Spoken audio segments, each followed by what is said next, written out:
Bien bonjour à toutes et à tous les gars, j'espère que vous allez tous très bien. Aujourd'hui on se retrouve pour une toute nouvelle vidéo. On a le retour du vert sur la map Bitcoin, donc c'est super, mais profitez-en parce que ça ne risque de pas durer. Comme vous pouvez le voir, on est quasiment flat déjà sur 24 heures, mais c'est pas pour rien parce qu'on a le biais court terme qui s'exécute, que je vous ai partagé hier. Je vous ai dit qu'on allait très probablement continuer cette baisse, venir chercher un petit peu plus bas les liquidités. C'est justement ce qu'on est en train de faire. On est actuellement en short, c'est un short que je vous ai partagé sur mes réseaux sociaux, d'accord. Donc je vous invite à me rejoindre directement en description. Vous avez tous les groupes Telegram, etc. Je vous ai tout partagé juste avant que je rentre en position. On ira voir la position ensemble, bien sûr. Je vais vous l'expliquer afin que plus tard, lorsque vous arrivez sur des setups qui ressemblent, vous puissiez justement rentrer par vous-même.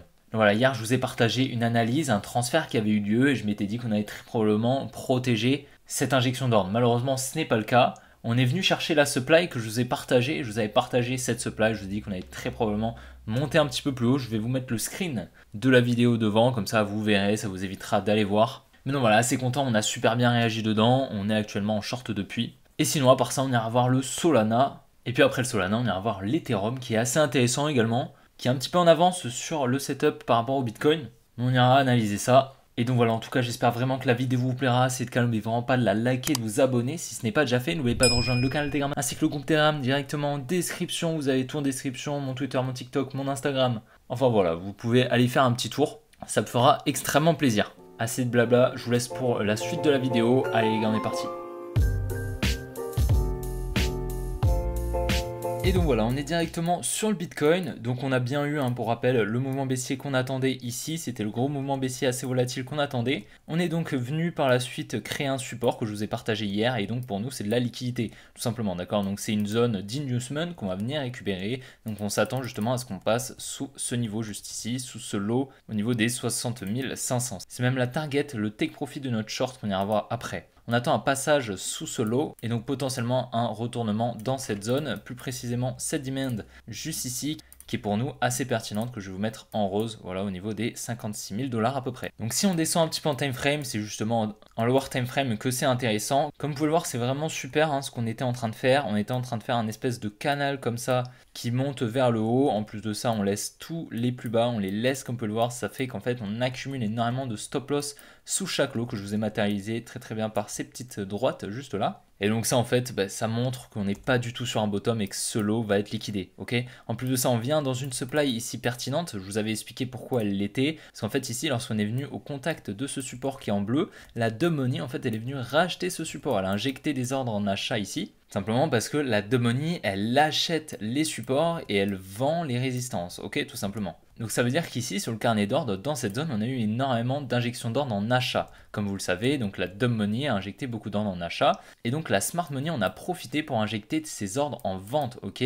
Elle en face, elle a injecté des ordres en vente. Et donc avec un prix moyen ici à peu près, elle est venue protéger cette supply. Comme on peut le voir, on n'est pas venu au-dessus de ce high, ça veut dire qu'elle est venue protéger ses positions pour capitaliser dessus. Et elle est venue refermer en fait dans cette supply les ordres négatifs qui étaient ici, tous les ordres de ce bloc institutionnel, tout simplement. Donc vraiment la liquidité qu'on avait là sous tous ces lots, c'était de l'eau bénite, littéralement. C'est une confluence énorme sur un biais baissier avec justement cette supply et clairement le biais qui était baissier à court terme. Comme on peut le voir, on est clairement baissier, donc on s'attend à des plus bas tout simplement. Et voilà le trade, on est à un peu plus de 300 $ de PNL, donc pas trop mal. On a une target à peu près 1000 $ de PNL. D'ailleurs, si vous souhaitez trader, n'hésitez surtout pas à trader via BitGet. Vous avez un lien directement en description qui vous permettra d'avoir des rabais sur les frais de trading. Donc ça peut être intéressant pour vous. Moi personnellement, pour le moment, c'est celui que j'utilise. Maintenant, avec la régulation, etc., on verra. Peut-être que je vais passer sur une autre plateforme. Dans tous les cas, bien évidemment, je vous en parlerai. Je vais vous expliquer un petit peu le raisonnement que j'ai eu donc pour cette analyse. Donc comme on peut le voir, on avait une petite latéralisation ici. Donc c'est tout simplement une distribution qui a eu lieu, un espèce de range en fait pour la dumb money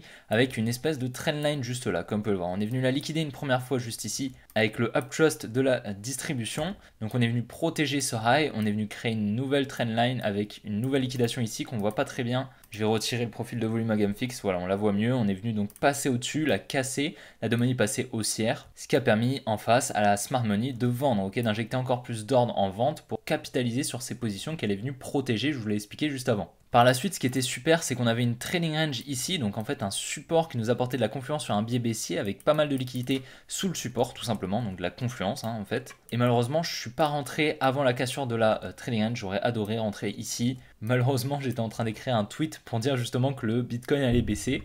Et donc je sais pas pourquoi, je suis pas rentré avant, mais bon bref. Dans tous les cas, je vous ai partagé ici une supply qui était superbe, comme on peut le voir. Donc c'était cette supply juste ici. Et j'ai tracé un Fibo en fait avec un niveau à 50% juste là, comme on peut le voir. Vous avez le niveau de 50% ici, je sais pas si vous voyez bien.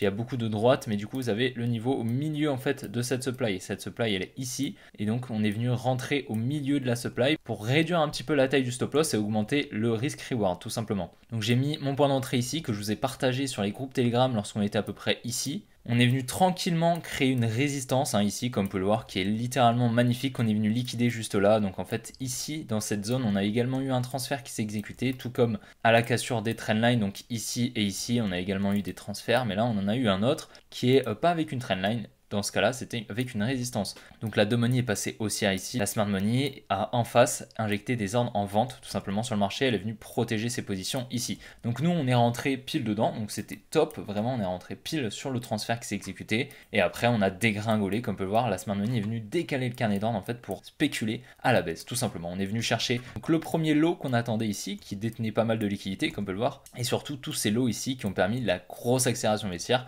vu qu'en fait tous ces lots ici étaient remplis de stop loss. Et les stop loss d'un ordre en longue, c'est un ordre en vente. Donc lorsqu'on vient exécuter tous ces ordres en vente, ça rajoute de la pression vendeuse sur le carnet d'ordre, ce qui fait dégringoler le prix tout simplement. À présent, on a déplacé notre stop loss en léger positif comme on peut le voir, donc ça veut dire qu'en cas de retournement, on ne sait jamais, personnellement je pense pas que le prix va se retourner, et bien on est protégé, d'accord, on est en risque free, ça s'appelle, ça veut dire qu'on n'a pas de risque sur ce trade. Globalement, si le trade se passe mal, qu'on se retourne, je ne perds rien, d'accord. Donc ça c'est super, ça s'appelle le management de trade et c'est extrêmement important dans une stratégie de trading. Là, comme on peut le voir, on est en train de rebondir très légèrement, on pourrait même venir chercher cette supply juste ici, et ensuite continuer la baisse. En plus de ça, ici, on laisse pas mal de lots, comme on peut le voir. Comme je vous ai expliqué, c'est des stop loss, des liquidités à venir chercher tout simplement. Donc on devrait tranquillement continuer cette baisse en venant protéger ce high. Je pense pas qu'on va venir chercher mon point d'entrée. Donc voilà, personnellement, je pense que pour recharger, les meilleures zones, ce sera donc en dessous du support. Maintenant, il faudra quand même surveiller si justement on vient à passer en dessous de cette demand juste ici au niveau des 56 000. Personnellement, je pense pas forcément.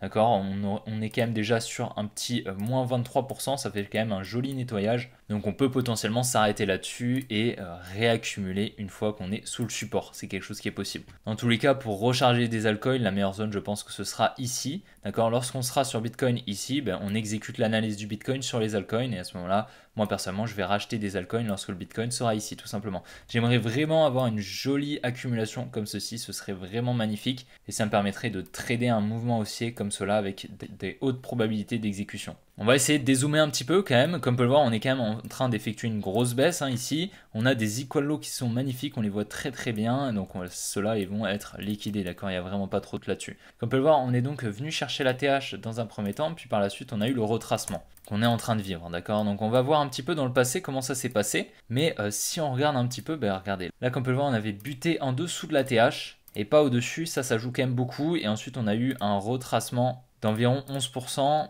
Précédé par un autre retracement d'environ 15%. C'est assez similaire, malheureusement on n'était pas venu à ce moment-là casser la TH. Donc la création de liquidité était quand même assez différente. Là du coup on était en train de créer une résistance, alors que dans le cas actuel, la résistance a été liquidée déjà. Dans le cas ici, c'est assez similaire par contre à ce qu'on a eu. On vient très légèrement liquider la TH, tac, et puis ensuite on a un petit retracement juste là de 33%. Donc pour le coup c'est assez similaire à ce qu'on a eu. En plus de ça, si on regarde un petit peu, on a ici deux lots assez pertinents, un petit peu comme ce qu'on peut avoir maintenant. On est venu liquider et ensuite on est reparti à la hausse. Donc voilà, ce serait dans ce cas-là qu'on est actuellement. Et ce serait absolument pertinent de s'attendre à des plus hauts comme on a pu le vivre en 2017. Sur Solana, on a toujours ces deux trendlines que je vous ai partagées hier. Donc pour moi, c'est quand même pas mal de liquidités qu'on pourrait venir chercher. Maintenant, comme on peut le voir, on est venu quand même chercher toutes les liquidités ici, donc c'est pas forcément nécessaire. Mais ces deux trendlines me font quand même de l'œil, donc ce serait quand même possible qu'on vienne les chercher, honnêtement. Mais si on regarde un petit peu en lower time frame, on fait un petit peu comme sur Bitcoin. On est venu accumuler ici une très grosse accumulation, beaucoup trop verticale. J'aime pas trop quand ça se passe comme ça.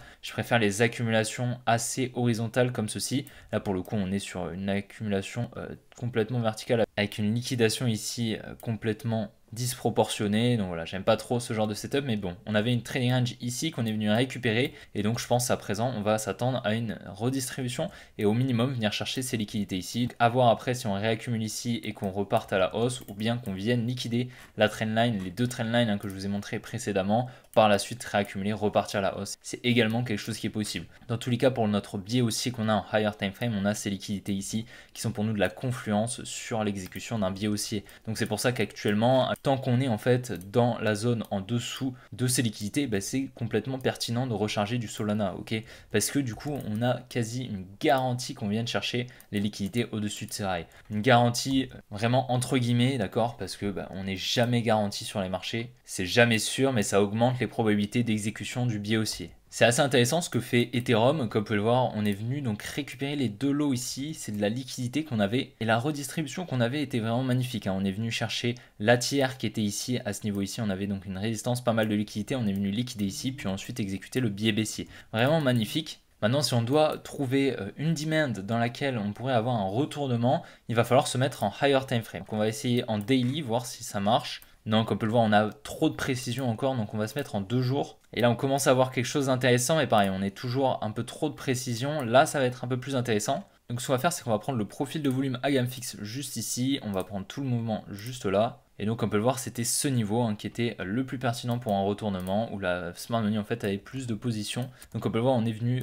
très légèrement le chercher. Donc, on est venu effectuer la mitigation, récupérer les liquidités dessous, protéger potentiellement ce lot. D'accord, ce serait pertinent de venir protéger ce lot, honnêtement. Mais comme on peut le voir, on a quand même pas mal de liquidités, tout comme sur le Bitcoin. Donc voilà, c'est quand même assez difficile de définir un biais actuellement, vu qu'on est tout pile dans la demand, mais que le bottom n'est probablement pas posé dû à toutes ces liquidités qu'on a. Maintenant, ce qui est possible, c'est qu'on revienne dans un niveau où on a beaucoup plus de liquidités, d'accord? Qu'est-ce que c'est ce niveau? C'est cette réaccumulation qu'on a ici, où on pourrait revenir tout simplement dans ce gros bloc institutionnel juste là, venir refermer les ordres en négatif, tac, réaccumuler et repartir à la hausse. C'est également quelque chose qui est possible. Maintenant, surveillons quand même, parce qu'on a pas mal de liquidités également sous ces lots, une petite mèche est tout à fait possible. Donc on va surveiller ça sur Ethereum, mais bon, je m'attends à un plus bas au minimum, étant donné que à court terme, le lot n'est pas protégé selon moi. Et je pense honnêtement que voilà, cette zone ici, globalement, un petit peu en dessous de ce lot, est une zone pertinente pour racheter de l'Ether.